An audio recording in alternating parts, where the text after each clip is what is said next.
दोस्तों, भारत अब सिर्फ दूसरे देशों से हथियार खरीदने वाला देश नहीं रह गया। जिस लेजर हथियार तकनीक के लिए कभी भारत को दूसरे देशों की तरफ देखना पड़ता था, अब उसी तकनीक को दुनिया के दूसरे देशों को बेचने की तैयारी हो रही है। BEL यानी भारत इलेक्ट्रॉनिक्स लिमिटेड अब DRDO की बनाई लेजर हथियार तकनीक को ग्लोबल डिफेंस मार्केट में ले जाने की दिशा में काम कर रही है। लेकिन सवाल है कि भारत को अपनी इतनी एडवांस टेक्नोलॉजी दूसरे देशों को बेचनी चाहिए या नहीं, और अगर भारत ऐसा करता है तो इसका फायदा कितना बड़ा होगा। सबसे पहले समझते हैं कि मामला क्या है। DRDO पिछले कई वर्षों से डायरेक्टेड एनर्जी वेपन यानी लेजर आधारित हथियारों पर काम कर रहा है। इन हथियारों का इस्तेमाल खास तौर पर ड्रोन जैसे हवाई खतरे को रोकने के लिए किया जा सकता है। पिछले साल DRDO ने 30 किलोवाट क्षमता वाले लेजर हथियार सिस्टम का प्रदर्शन भी किया था। ये भारत के लिए एक महत्वपूर्ण उपलब्धि थी, क्योंकि दुनिया में बहुत कम देश ऐसे हैं जो इस स्तर की लेजर हथियार तकनीक पर काम कर रहे हैं। यहाँ DRDO और BEL की भूमिका समझना भी जरूरी है। DRDO नई तकनीक को विकसित करता है, उसका परीक्षण करता है और प्रोटोटाइप तैयार करता है। इसके बाद BEL जैसी कंपनी इस तकनीक को बड़े स्तर पर बनाने, सिस्टम तैयार करने और उसे सेना के लिए इस्तेमाल लायक बनाने और जरूरत पड़ने पर दूसरे देशों तक पहुंचाने में भूमिका निभा सकती है। यानी अब भारत अपनी लेजर तकनीक को सिर्फ प्रयोगशाला या टेस्टिंग तक सीमित नहीं रखना चाहता, बल्कि इसे एक प्रोडक्ट के तौर पर आगे ले जाने की तैयारी कर रहा है। भारत ने लेजर हथियारों के क्षेत्र में एक दिन में ये मुकाम हासिल नहीं किया। लगभग एक दशक पहले DRDO ने कम क्षमता वाले लेजर सिस्टम का प्रदर्शन किया था। इसके बाद धीरे धीरे इसकी क्षमता बढ़ाई गई। 2 किलोवाट से लेकर 10 किलोवाट और फिर 30 किलोवाट वर्ग के सिस्टम तक भारत पहुंच चुका है। अब इससे भी ज्यादा ताकतवर सिस्टम पर काम चल रहा है। भविष्य में 100 किलोवाट और उससे आगे 300 किलोवाट वर्ग के सिस्टम विकसित करने की दिशा में भी काम होने की बात सामने आई है। लेकिन आखिर लेजर हथियारों की जरूरत क्यों बढ़ रही है? इसका सबसे बड़ा कारण ड्रोन है। आज के युद्ध में छोटे और सस्ते ड्रोन बड़ी समस्या बन चुके हैं। एक देश बहुत कम कीमत में बड़ी संख्या में ड्रोन इस्तेमाल कर सकता है, लेकिन उन्हें रोकने के लिए अगर हर बार महंगी मिसाइल दागी जाए तो डिफेंस करने वाले देश का खर्च बहुत ज्यादा हो सकता है। लेजर हथियार यहाँ एक अलग समाधान देता है। इसमें किसी मिसाइल को लक्ष्य तक भेजने के बजाय हाई एनर्जी लेजर बीम का इस्तेमाल किया जाता है।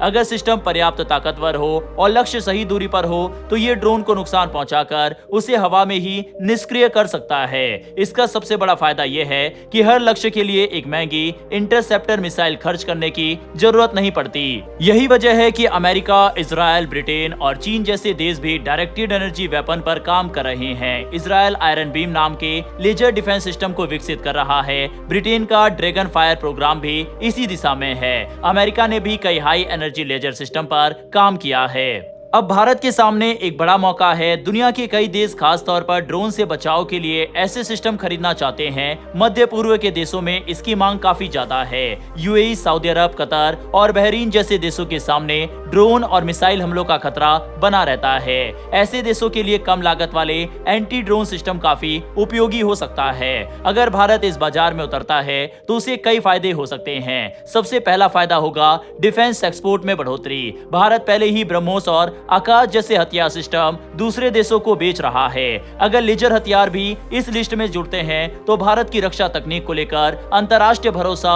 और बढ़ सकता है। दूसरा फायदा देश की अपनी डिफेंस इंडस्ट्री को होगा।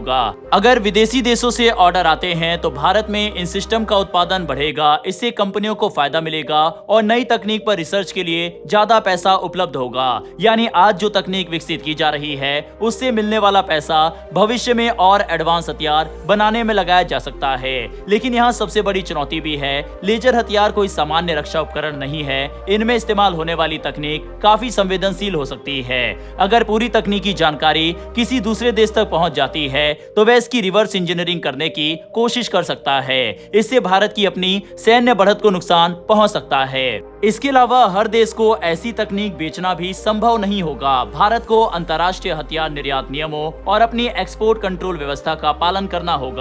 इसीलिए भारत को यह तय करना होगा कि कौन सा सिस्टम किस देश को दिया जा सकता है और कितनी तकनीकी जानकारी साझा की जानी चाहिए। ऐसे में भारत के लिए एक संतुलित रास्ता ये हो सकता है कि सबसे पहले इन हथियारों को भारतीय सेना, वायुसेना और नौसेना में पर्याप्त संख्या में शामिल किया जाए। खासकर सीमावर्ती इलाकों, एयरबेस और युद्धपोतों की की सुरक्षा में इनका इस्तेमाल बढ़ाया जा सकता है।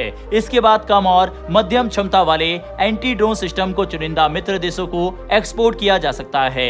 वहीं 100 या 300 किलोवाट जैसे ज्यादा शक्तिशाली और संवेदनशील सिस्टम को फिलहाल भारत की अपनी सुरक्षा जरूरतों के लिए सुरक्षित रखना ज्यादा सही हो सकता है। इससे भारत को एक्सपोर्ट से कमाई भी होगी और सबसे एडवांस तकनीक पर अपना नियंत्रण भी बना रहेगा।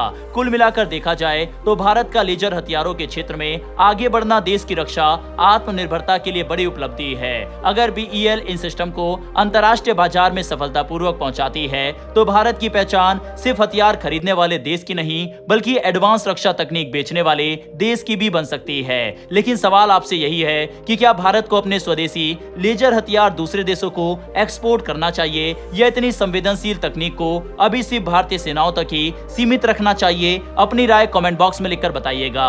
इन्फॉर्मेशन और वीडियो पसंद आई हो तो वीडियो को लाइक करके हमारी आने वाली डेली ऐसी वीडियो के लिए नीचे दिए गए सब्सक्राइब बटन को प्रेस कर बेल आइकन को जरूर दबा लें। फिर मिलेंगे ऐसी एक नई वीडियो के साथ। धन्यवाद। जय हिंद, जय भारत।